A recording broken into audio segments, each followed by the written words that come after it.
नमस्कार, घटना चक्र बुक वीडियो के इस शैक्षणिक मंच पर आपका स्वागत है। हमारा उद्देश्य है ज्ञान को सरल, स्पष्ट और सुलभ रूप में आप तक पहुंचाना।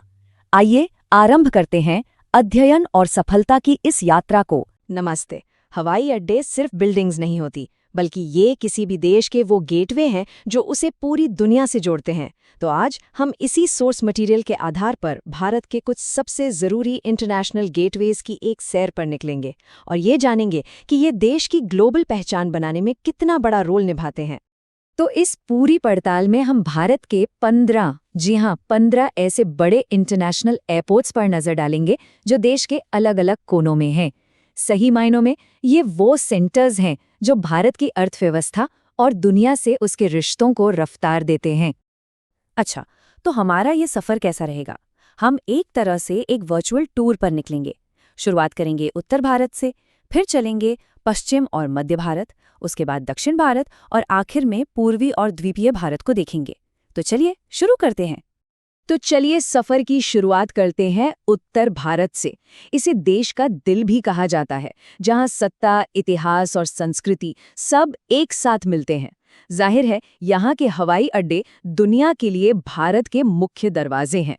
तो उत्तर भारत में ये 4 बड़े गेटवे हैं। देखिए, एक तरफ है दिल्ली का एयरपोर्ट, जो राजधानी का मेन गेट है। फिर है वाराणसी, जो दुनिया भर से आध्यात्मिक लोगों को खींचता है। और हाँ, लखनऊ और अमृतसर, इनका तो अपना ही सांस्कृतिक और ऐतिहासिक महत्व है।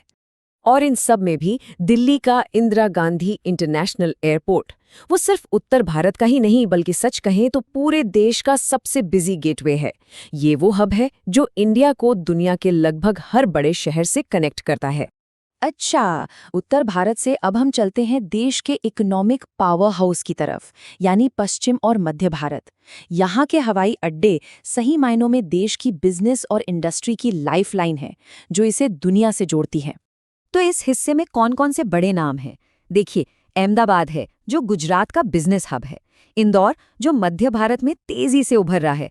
फिर गोवा, जो टूरिस्ट्स का फेवरेट है। और नागपुर, जो देश के बिल्कुल सेंटर में है।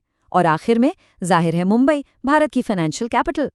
मुंबई का छत्रपति शिवाजी महाराज एयरपोर्ट, ये सिर्फ एक एयरपोर्ट नहीं है, बल्कि ये भारत की इकोनॉमी का दरवाज़ा है।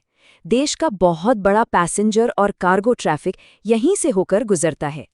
चलिए, अब हमारे सफ़र का रुख करते हैं दक्षिण भारत की ओर। ये वो इलाका है जहां भविष्य की टेक्नोलॉजी और सदियों पुरानी परंपराएं दोनों एक साथ देखने को मिलती हैं। और यहाँ के एयरपोर्ट्स इसी अनोखे संगम को दिखाते हैं। यहाँ 3 बड़े गेटवे हैं। एक तो है बेंगलुरु, जिसे इंडिया की सिलिकॉन वैली कहते हैं।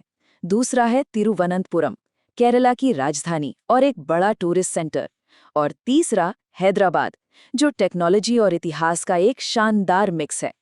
बंगलुरु का केम्पेगौड़ा एयरपोर्ट तो बहुत ही खास है। क्यों? क्योंकि ये भारत की सिलिकॉन वैली को दुनिया की बड़ी बड़ी टेक कंपनियों से सीधे जोड़ता है। एक तरह से कह सकते हैं कि ये इनोवेशन का गेटवे है। और अब हम पहुंच गए हैं अपनी सफ़र के आखिरी पड़ाव पर, पूर्वी और द्वीपीय भारत। ये वो हिस्सा है जो अपनी ज़बरदस्त कुदरती खूबसूरती और स्ट्रेटेजिक सी रूट्स के लिए जाना जाता है।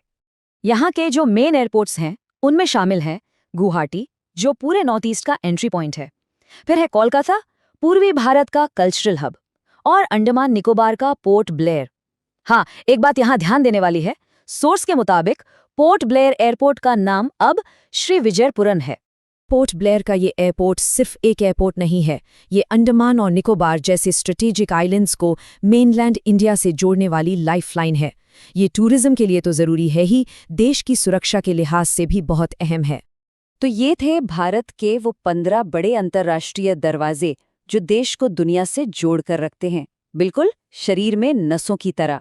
पर सोचने वाली बात ये है कि जिस तेजी से टेक्नोलॉजी और दुनिया बदल रही है, भविष्य में भारत का ये ग्लोबल कनेक्शन कैसा दिखेगा? ये एक बड़ा सवाल है।